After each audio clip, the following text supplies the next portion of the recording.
À Felice Bauer, Prague, le 30 mars 1913. Je ne commence toujours pas, je suis trop inquiet, je t'aime trop. Je serais devenu indispensable pour toi, dis-tu. Fasse le ciel qu'il en soit ainsi, crie une voix en moi, et je devrais étouffer ce cri de ma main. Tout mon sommeil d'aujourd'hui était, dans les relations les plus diverses, empli de la pensée que je n'aurais pas de l'être aujourd'hui. Elle n'est effectivement pas arrivée, et je l'ai sentie d'avance dans ma gorge avant que je comprenne les mots de la bonne. Faut-il que je te dispense de m'écrire des lettres ? Ma chérie, ce serait peu de choses.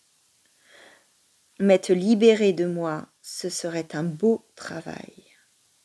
Mais voilà, je ne suis même pas capable de renoncer aux lettres.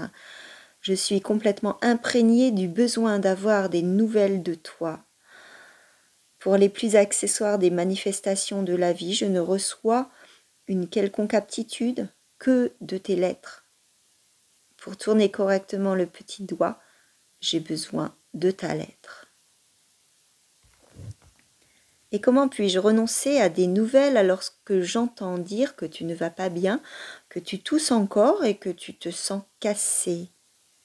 Si les choses pouvaient encore être comme à l'époque où tout était délié en moi et où je savais écrire correctement, je me sentais alors en écrivant des lettres plus proches de toi qu'ailleurs.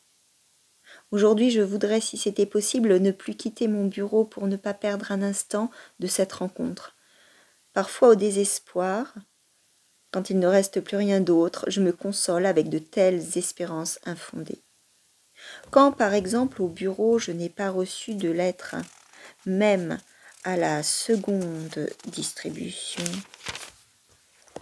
et que je ne sais plus du tout que faire et que la détermination me manque même pour la moindre dictée et que toute l'assurance accident, si provisoirement fichée dans mon crâne qu'elle puisse être, s'éloigne complètement de moi, que le moindre employé remplaçant sait davantage et est plus à sa place que moi, alors je me dis parfois « Ne sois pas triste ».